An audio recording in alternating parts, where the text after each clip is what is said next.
There's a strange kind of immortality that comes from being too valuable to die. For over 3 decades, Megaman has kept alive not through stories or sequels, but through reinvention. Corporate, cosmetic, and increasingly detached from what made him matter. He's been a mascot, a marketing relic, a nostalgic button, a testing ground for genre shifts, and occasionally a symbol of everything Capcom used to be. This isn't a eulogy for a franchise or anything like that. This is an autopsy of intent.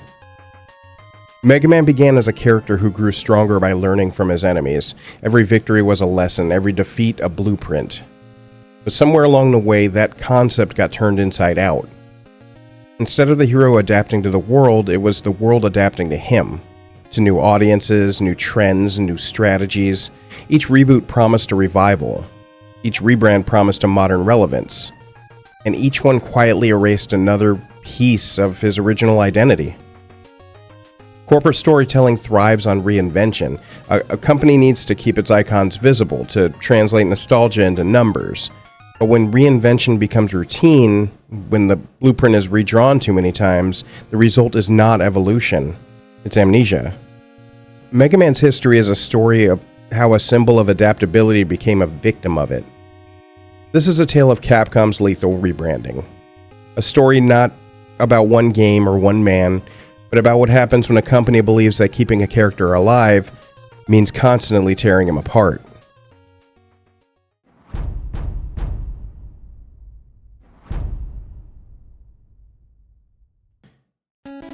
Before Capcom began to tear him apart and reassemble him for new markets, Mega Man was something deceptively simple and deeply resonant. A story told through structure, not through dialogue. It was a character whose identity existed in the mechanics themselves. Every decision, design-wise, and every frame of animation, every note of his chiptune soundtrack reflected who he was, a small, determined figure built not to dominate, but to adapt. When players met him in 1987, they met a metaphor disguised as a mascot.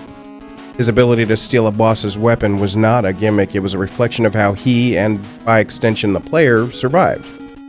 You didn't grind to get stronger, you learned. You studied patterns, memorized timing, and absorbed lessons from defeat. Mega Man's gameplay was a visual language of growth, and that philosophy became the foundation of his identity. The early NES titles kind of carried that same ethos like a gospel. Mega Man 2, 3, 4, 5, and 6 were not radical reinventions, but methodical refinements. The games looked similar because their creators understood that the formula wasn't a limitation, it was actually a doctrine. The joy came from mastery, from knowing that your next failure was just a lesson you hadn't learned yet. In that repetition lay an odd kind of nobility. Mega Man wasn't changing the world, he was maintaining it. Capcom's structure at this time reinforced this. The company was smaller, its creative teams still close-knit, and its priorities were largely mechanical. Make it play better before you make it look better. Keiji Inafune, his growing influence gave the character a recognizable public face, but it's important to understand that Mega Man was born from a collective design. Every artist, composer, and level designer who touched the project contributed to an unspoken code of conduct. The character's heart must match his gameplay loop. But hidden within this golden era was a dangerous assumption, that stability equals safety. Capcom found a rhythm that worked, and they stuck to it religiously. Annual releases kept Mega Man in circulation, but they also began to frame him as a product rather than a protagonist. The same predictability that comforted players began to whisper to executives that perhaps the formula could be commodified? After all, if Mega Man's charm came from adaptability, couldn't you adapt to him indefinitely? This mindset sowed seeds for the brand's eventual fragmentation. The tension was subtle at first, fans wanted the familiar, but technology demanded spectacle.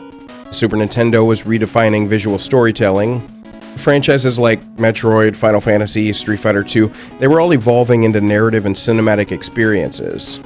Against that backdrop, Mega Man's episodic simplicity began to look very small, too modest for an era that equated progress with complexity. And yet, his creators didn't misstep by staying consistent. Capcom's business arm did by misinterpreting consistency with stagnation. Internally, discussions began shifting from how do we improve Mega Man to what's next for Mega Man. The difference was subtle, but crucial. Improvement suggests refinement, respect for what exists. What's next implies replacement. So as the industry moved towards the 16-bit and beyond, Capcom found itself at a crossroads. Do they elevate their blue hero into a modern myth, or do they redesign him for a new generation? Their answer was pragmatic. Do both. Keep the old line running, but build a second, sleeker, edgier, future-proof. The reasoning made sense on paper. Diversification lowers risk, but in narrative terms, it created a fracture that never truly healed. The Mega Man of the NES era was more than a collection of games. It was a reflection of how Capcom once viewed storytelling, as something that lived inside the player's experience, not in cutscenes or lore documents. Each stage told you something you needed to know about the world. The cold logic of Dr. Wily's industrial creations, the melancholy of being built to fight your own kind, and the quiet optimism of doing it anyway. It was minimalism as philosophy, a kind of playable poetry. By 1993, however, that simplicity was on borrowed time. Capcom was growing, the market was changing, and Mega Man's 8-bit shell no longer looked like the future. The corporate reflex was inevitable, evolution through reinvention. But what they didn't realize was that Mega Man's humanity, ironic as it sounds for a robot, wasn't in the design or setting, it was in his purpose. Once you start tampering with that purpose, you're not expanding the character, you're absolutely dismantling him. The first true reimagining was already in development. It would arrive with a new armor, a darker tone, a sharper edge, a product of a company chasing something modern, unaware that the process of saving Mega Man's relevance would begin the slow unmaking of his identity. And when Mega Man X landed, it wasn't just a sequel, it was Capcom's declaration of intent. The beginning of a new age where branding would dictate storytelling, and the idea of Mega Man would kind of start to mean whatever the market would need it to mean.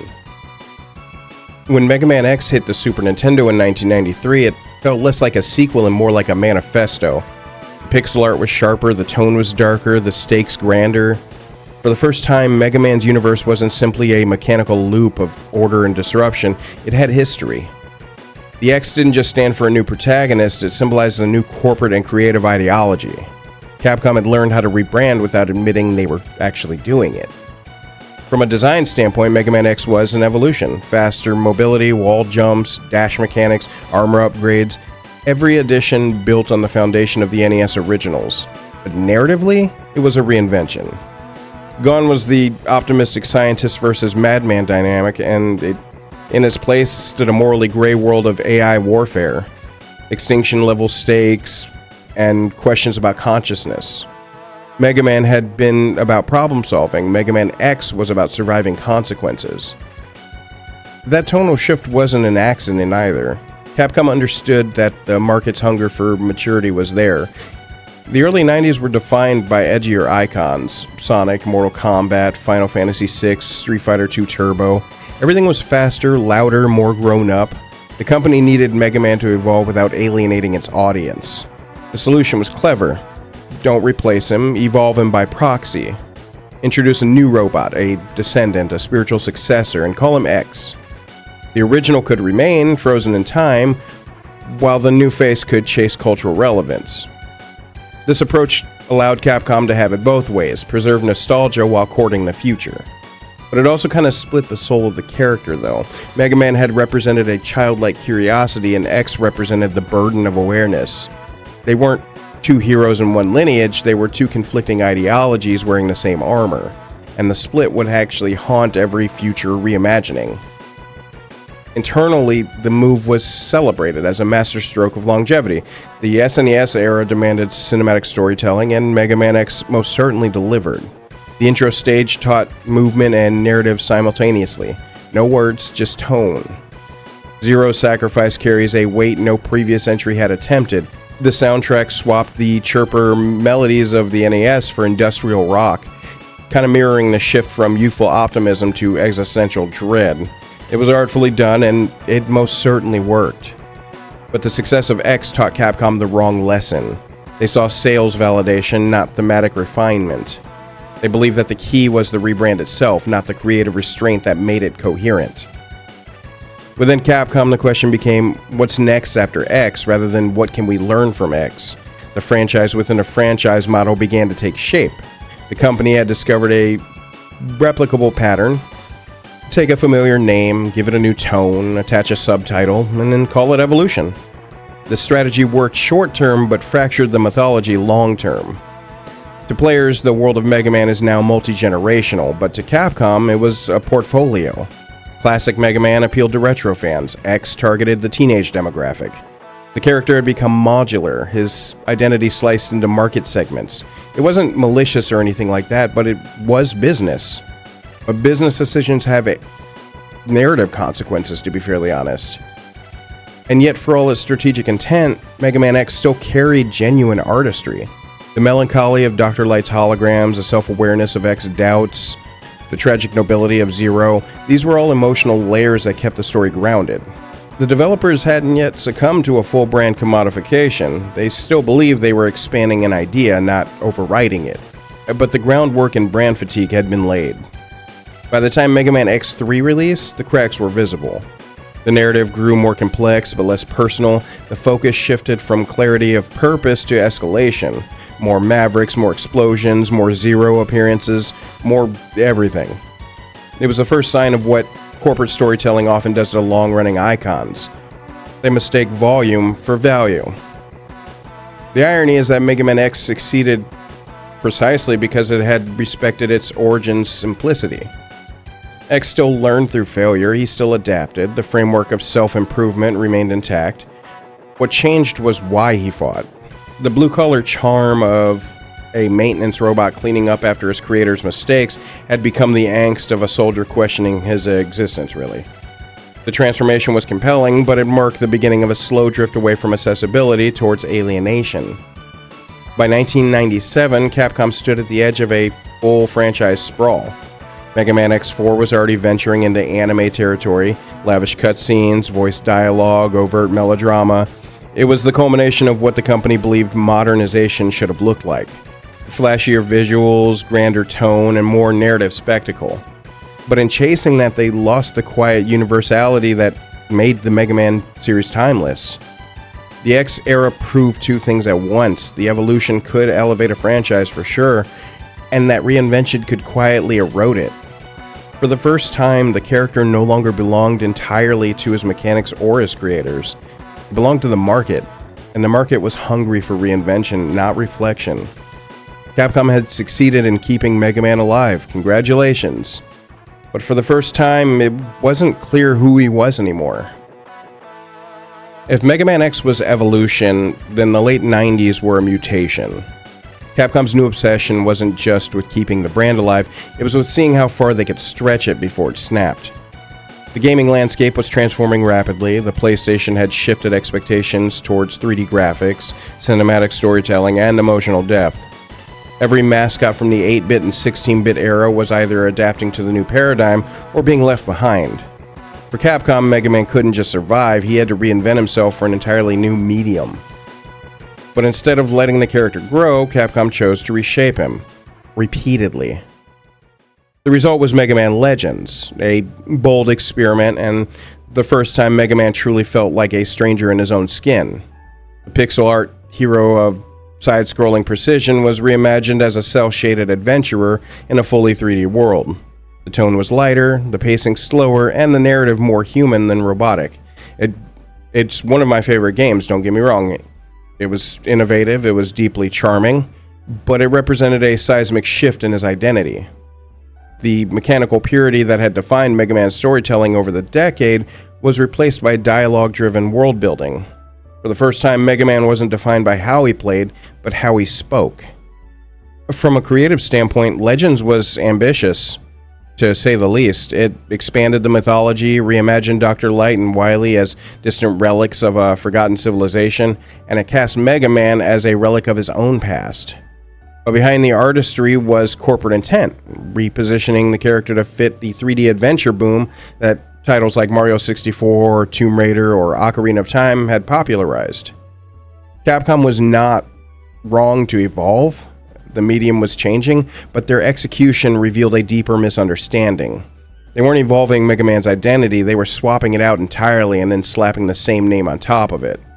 And the audience kind of felt it. Fans of the original series admired Legends for its creativity but struggled to reconcile it with the hero they grew up with. The boyish courage and mechanical metaphor of adaptations were gone.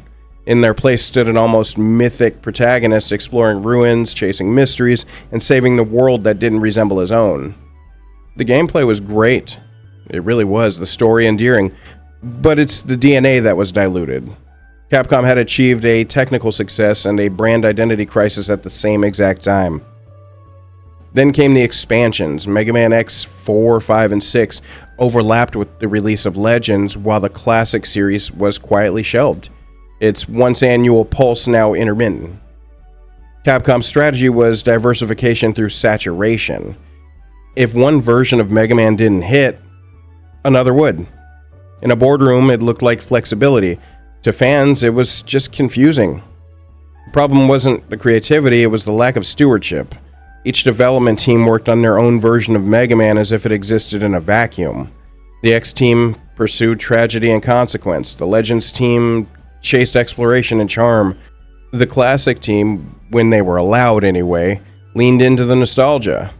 There was no narrative or thematic thread connecting them, no guiding principle that protected what Mega Man meant. The result was a series of alternate realities, bringing the same name but none of the same weight, I guess? By 2000, Capcom had begun to notice the warning signs. Sales were steady but inconsistent. Fan discussions grew more fragmented. The question wasn't, do people love Mega Man? It was, which Mega Man do they love? The company doubled down again. The PlayStation 2 era was dawning and the cultural tone was shifting towards futurism and technology obsession. Games like Metal Gear Solid, Final Fantasy X, and Devil May Cry kind of pushed for cinematic sophistication and thematic depth. Capcom wanted Mega Man to ride that wave, but instead of refining his identity, they fragmented it even further. The next evolution came in the form of Mega Man Battle Network, a complete reimagining for handheld audiences that would take place in a parallel universe where the digital world had replaced robotics. The side-scrolling hero became a program. The blaster became data. Mega Man was no longer the symbol of adaptation, he was now a user interface. Commercially, it worked, and I cannot stress this enough, it absolutely worked. The Game Boy Advance crowd embraced the formula, the card-based combat, the serialized storytelling. For a younger generation, Battle Network was their first Mega Man, and it's what made it so dangerous to the brand itself. Capcom had successfully created a new Mega Man while leaving the original one to wither in limbo. For the company, this was a smart business move. For the mythology, it was another amputation. By the early 2000s, Mega Man wasn't even a character anymore, he was a portfolio. The company had 4 distinct universes running simultaneously. They had the Classic Universe, X, Legends, and the Battle Network. Each appealing to different demographics, each operating under a different logic. The blue armor tied them all together visually, but thematically, they couldn't have been more different. In the end, what made Mega Man powerful, his simplicity, his emotional clarity, his metaphor for growth through learning, was replaced by corporate adaptability. He had become the very thing he once symbolized mastering, a copy of himself, modified endlessly to fit new environments. Capcom's willingness to experiment kept the brand visible but also disposable. Each iteration became a self-contained product rather than a continuation of an idea. And while the sales charts suggested success, the creative map told a different story, and this was a story of dilution, not evolution. By 2002, the identity of Mega Man had scattered into timeless tone shifts, spin-offs, and side stories, all valid on their own, but none standing as the true heir to the legacy. Capcom had proven that they could make Mega Man survive any market. But in doing so, they forgot to ask the only question that mattered. Who exactly or what exactly was surviving? By the early 2000s, Mega Man had become less a character and more of an ecosystem, a collection of competing ideas orbiting a brand that no longer had a center. Battle Network had taken root in the Game Boy Advance, Mega Man X was limping into later entries, and the classic line existed only as nostalgic callbacks. Capcom was now operating under a logic of proliferation. If every version of Mega Man appealed to someone, then the brand would never die. On paper, that was stability. In practice, it was fragmentation.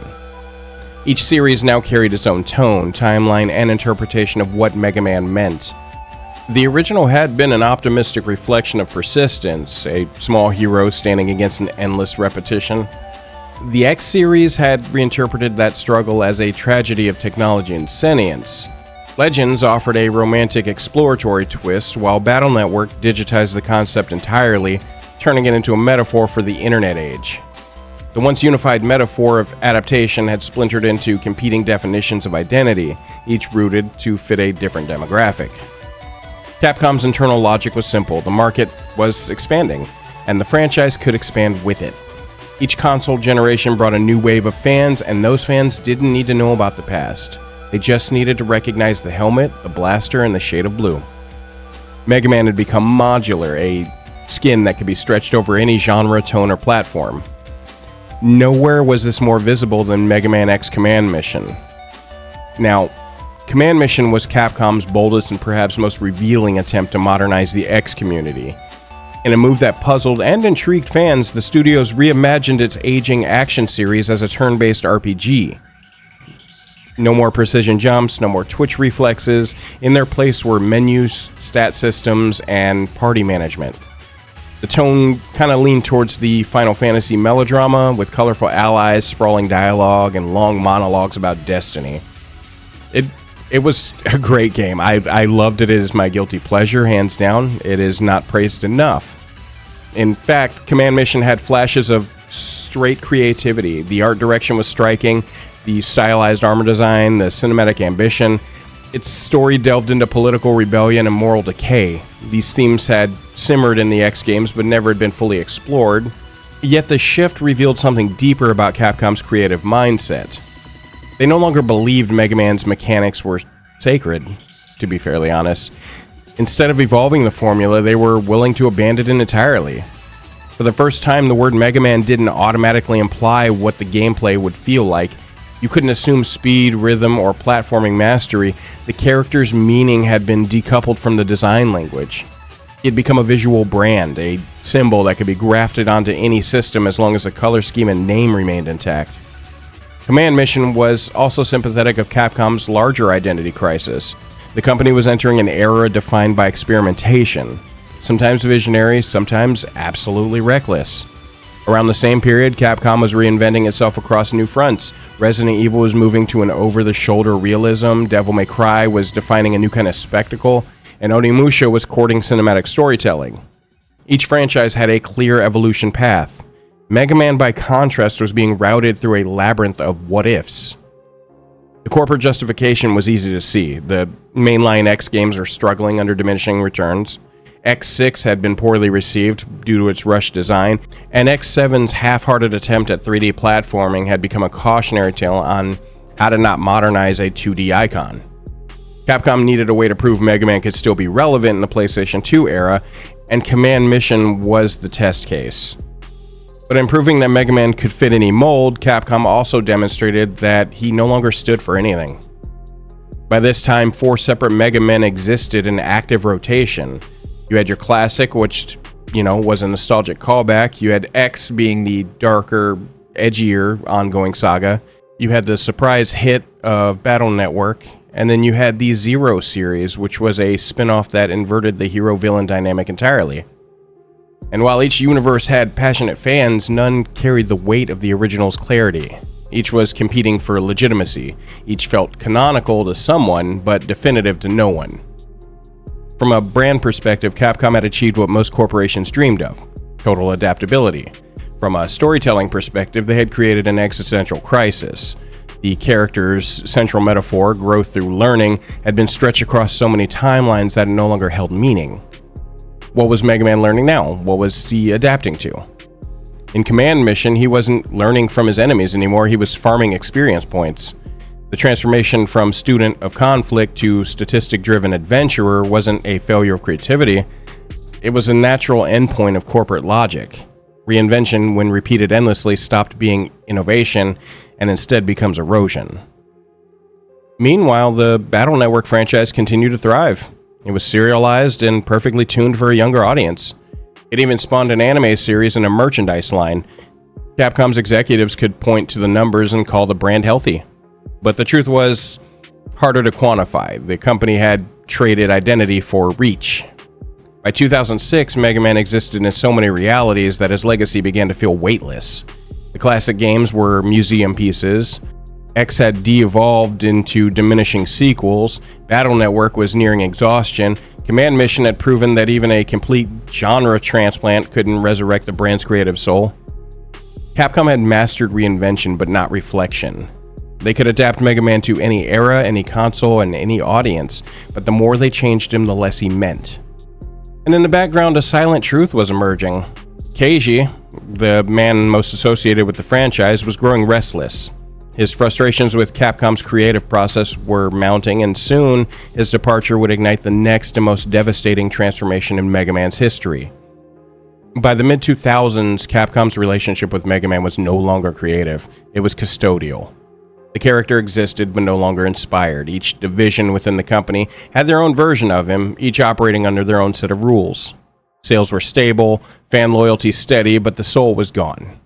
And at the center of the creative exhaustion stood Keiji Inafune. Not the sole creator of Mega Man, but by now the only one still willing to speak for him. Inafune had spent years navigating Capcom's increasingly corporate environment.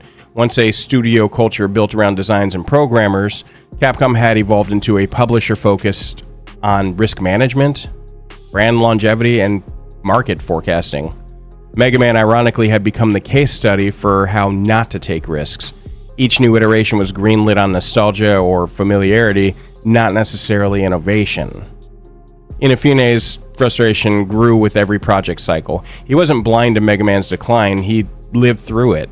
The identity fractures between Classic, X, Battle Network, Zero, they were no longer creative branches, they were creative obligations. The company had made the hero adaptable, but not allowed him to change in any meaningful way. What had once been a character defined by learning had become a logo defined by repetition. The breaking point came with Capcom's next round of experiments. In 2006, the company introduced Mega Man ZX. It was a handheld hybrid meant to bridge the worlds of Zero and X. It was stylish, well-designed, and full of mechanical depth, but its impact was muted. Fans appreciated it, few remembered it. To Capcom, that was both proof of the franchise fatigue and justification for cutting investment. Mega Man was no longer the company's mascot. He was a legacy asset, safe for re-releases and anniversary bundles, but no longer a strategic pillar. Meanwhile, Inafune's attention began to drift towards broader creative ambitions. He had been instrumental in Capcom's global expansion, standing behind titles like Dead Rising and Lost Planet, projects that reflected his growing cynicism about the state of Japanese game development. Publicly, he began criticizing Japan's industry for stagnating, for being too risk-averse. Privately, he was watching the character he helped shape become the casualty of the same mindset. So in 2010, he left Capcom. The departure was messy and public. Inafune claimed burnout, frustration, and creative suffocation. Capcom in turn moved quickly to fill the void. But replacing a voice is not the same as replacing vision. With Inafune gone, Mega Man lost his last advocate inside the building. The brand was now a relic of a bygone era, and Capcom's interest shifted towards higher margin IPs like Resident Evil, Monster Hunter, and Street Fighter. The years that followed were devastating for fans, however. Two highly anticipated projects, Mega Man Legends 3 and Mega Man Universe, were abruptly canceled in 2011. Legends 3 had been marketed as a fan collaborative revival, a modern continuation of the 3D series that once hinted at the character's future. Players were invited to vote on designs and enemy concepts. It was, for a moment, the most promising thing to happen to Mega Man in years, and it was gone. No warning, no closure, just silence. The cancellation hit harder than most because it confirmed what fans had feared. Mega Man was no longer a priority. To Capcom, he was a legacy property that no longer fit the modern portfolio. Universe was an ambitious project meant to unify multiple generations of Mega Man under one customizable platformer, and it met the same fate. Both games were casualties of corporate pragmatism. Development costs outweighed projected returns, and nostalgia alone couldn't justify the risk. Inafune, now independent, watched from the outside as his creation died. His response came in 2013 when he announced the game Mighty No. 9, a spiritual successor to Mega Man, crowdfunded by fans who longed for the return to form. On paper, it was poetic. The students had become his own master, free from corporate restraint. In execution, it became a cautionary tale on its own, though. It was mismanaged, overpromised, and burdened by impossible expectations. But the failure of Mighty No. 9 wasn't just a personal setback, it was a cultural one. It proved that Mega Man's identity crisis couldn't be solved by simply imitating or nostalgia. The problem wasn't that Capcom had abandoned the character, it was that the industry had forgotten why he mattered. For over 2 decades, Mega Man had embodied an elegant loop of challenge and reward, failure and mastery. He was never about scale or spectacle. He was about rhythm, patience, and the satisfaction of learning. Capcom's corporate storytelling had inverted that. They believed survival meant constant reinvention, constant novelty. But all that change had left nothing stable to return to. By 2011, Mega Man existed as a ghost in Capcom's vault, a face used in crossover cameos and anniversary logos, but never again at the center of his own story. The hero who once defined adaptation had finally been adapted out of existence. And in that silence, one truth became clear. Sometimes the death of a character isn't caused by lack of love, it's caused by too much control. When a company loses faith in the future of its creation, it often turns to the past. After the collapse of Legends 3 and Universe, Capcom did not officially kill Mega Man, they mummified him. The blue hero is no longer a protagonist, he was an emblem. A logo to be celebrated in commemorative re-releases, anniversary compilations, and crossover appearances. Nostalgia had become the new business model, and Mega Man became its mascot. In 2011, Capcom's 25th anniversary campaign began with a strategy built around preservation rather than progression. Collections of the original NES titles, new merchandise lines, and soundtrack reissues gave the illusion of vitality, but there were no new mainline games, no narrative continuity, no creative stewardship. For fans, it felt like attending the birthday party of a ghost. Still, nostalgia sells, and Capcom knew it. The company began experimenting with ways to commodify the memory itself. Street Fighter vs. Tekken featured Mega Man, but not the one fans remembered. Instead, players were greeted with bad box art Mega Man, a satirical caricature of the awkward American cover art from back in the 80s. It was an intentional joke, a meta reference that doubled as a corporate statement. Capcom was aware of the character's legacy, but not emotionally invested in it. The past had become a punchline, not a foundation. Meanwhile, the indie game boom began to fill the void Capcom had left. Titles like Shovel Knight, 20XX, and Azure Striker Gunvolt carried the torch of side-scrolling mastery and mechanical precision that Mega Man had pioneered. The message was clear. The spirit of Mega Man didn't need Capcom anymore. It kind of just lived through the developers who grew up with him and the players who still understood his language. Capcom watched from the sidelines and took notice. And in 2018, Mega Man 11 was released, the first mainline entry in 8 years. It was a cautious revival, a deliberate exercise in brand resurrection. The visuals were polished, the voice acting modernized, and the mechanics refined with the new double gear system, allowing players to manipulate time and power. It was a genuine effort to modernize the formula without betraying it, an acknowledgement that Mega Man's strength had never been his story, but his feel. Critics received it warmly, praising it kind of just returned to fundamentals, but something lingered beneath the surface. Mega Man 11 wasn't really a beginning, it was a memorial service that refused to end. The game didn't set up a new era, it paid homage to a bygone one. It was safe, nostalgic, reverent, and ultimately static. Capcom had learned that reviving Mega Man in small doses satisfied the audience enough to maintain goodwill without demanding long-term commitment. The company's broader catalog reflected this approach. While Resident Evil underwent full creative renaissance with Resident Evil 7 and the 2 remake, and Monster Hunter became a global phenomenon, Mega Man was treated like a museum exhibit. Dusted off when convenient, restored only when profitable. He was visible, but not really alive. Even as Mega Man 11 released, Capcom framed it as less as a rebirth and more of a reassurance. He's still here. It was a message designed not to excite, but to kind of just comfort.